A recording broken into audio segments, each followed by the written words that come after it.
E já estamos de volta com o nosso programa falando sobre inclusão social, sobre Libras, mas antes, aquele recado que eu estou sempre falando aqui, né?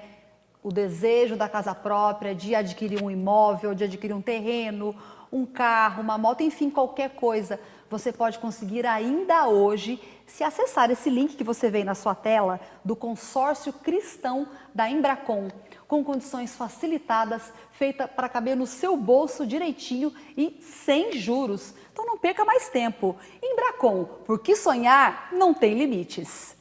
E voltando a falar conosco aqui sobre Libras, estão ao meu lado o Luiz, que é Coda, esse que vocês veem aí fazendo a linguagem de sinais. O Coda, gente, eu queria explicar que é um ouvinte, filho de pais surdos. Luiz Fernando é ouvinte, filho de pais surdos, por isso que é chamado de Coda. Ao lado dele está o Carlos Alberto, que é um profissional da área de linguagens de sinais, está fazendo pós-graduação, inclusive, em educação de surdos. Bom, muito obrigada por terem vindo. Obrigado a você pelo convite. E eu gostaria de começar perguntando o que é Libra?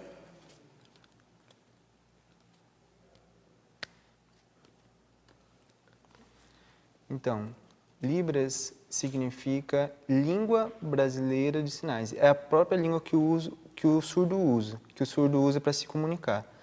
E o surdo também é uma língua visual, né, no caso que ele está querendo dizer. Então a Libra, na realidade, ela não é universal, é uma linguagem regional, eu vou até ousar, ela tem sotaque, ela tem características brasileiras, ela incorpora o país onde ela é desenvolvida ou não?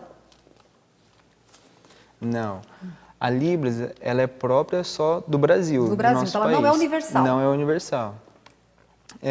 Em outros países são outra língua de sinais, são diferentes. A Libras tem sim gírias que os surdos usam muitos, igual a língua portuguesa dos ouvintes também. E eu gostaria de saber do Carlos Alberto, como é que ele se tornou profissional dessa área? Foi uma vontade dele? Quais foram as dificuldades que ele enfrentou? Como é que ele lida hoje com os alunos? Como é que ele pretende trabalhar?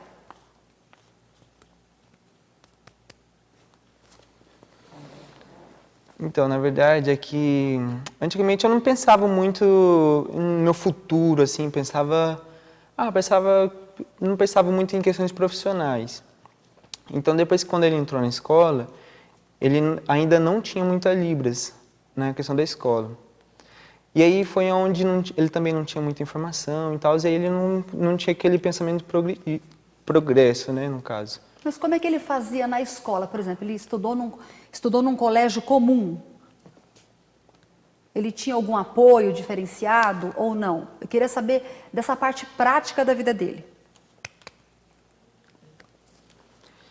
Então, era uma escola comum mesmo, da prefeitura? Não, do estado. Era uma escola do estado. Escola estadual.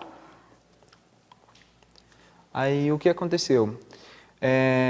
Estava na primeira série, tudo, aí não tinha Libras. Aí ele sempre não conseguia tanta comunicação, né, com o português. Aí no segundo ano também, ele tentava o quê?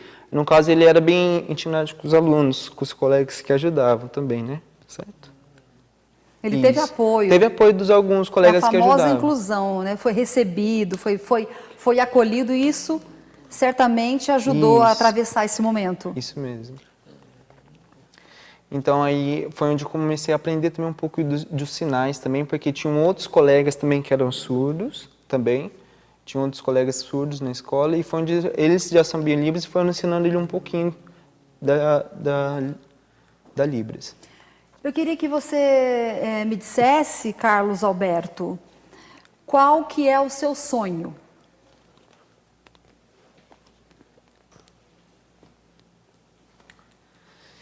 Então, o meu sonho é incentivar os surdos, trabalhar com a educação dos surdos, de fazer o surdo protagonista, para se mostrar ao país o poder também. Eu quero trabalhar como um professor realmente, fazer da pessoa um protagonista. Queria que ele desse um recado, né, para o país, para as pessoas, como é que elas devem acolher uma pessoa com deficiência.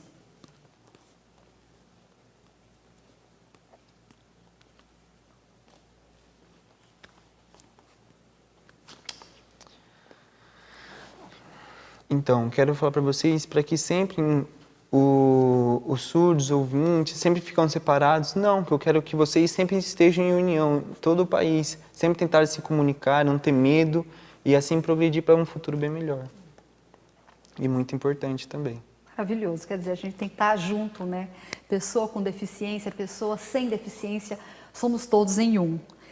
E eu queria perguntar para você agora, Luiz Fernando, como é que você é coda, né? Como eu disse no começo do programa, que é um ouvinte de filho de pais surdos. É um ouvinte filho de pais surdos.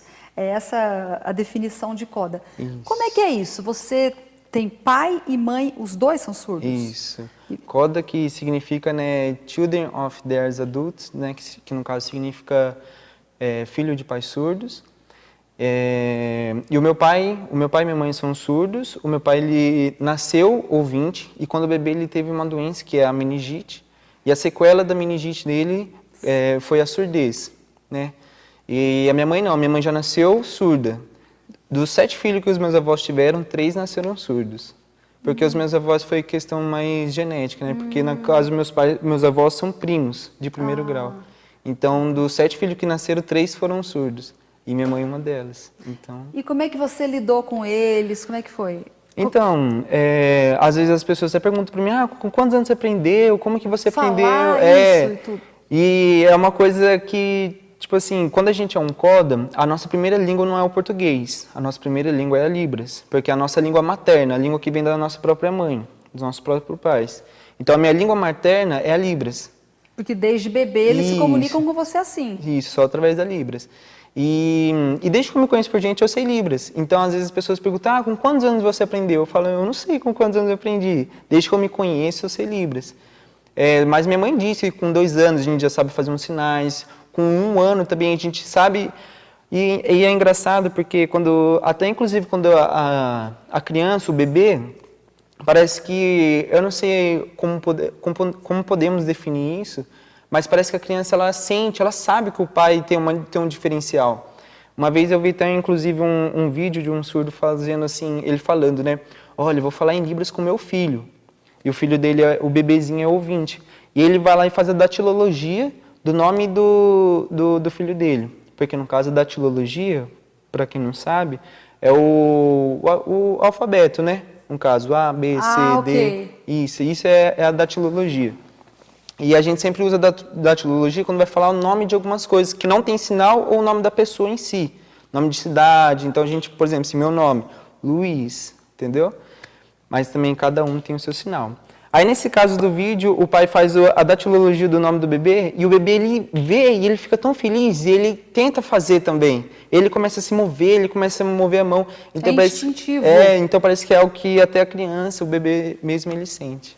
Bom, muito obrigada. Quero agradecer a presença de vocês. Foi muito interessante. Eu espero que o mundo receba cada vez melhor as pessoas com deficiências, que somos todos irmãos, somos todos iguais. Eu quero aproveitar e mostrar que eu aprendi uma linguagem de sinal aqui, que é I love you.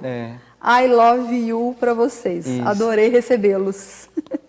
Muito obrigada pela participação. E a gente vai para um rápido intervalo, mas daqui a pouquinho a gente volta. Não saia daí.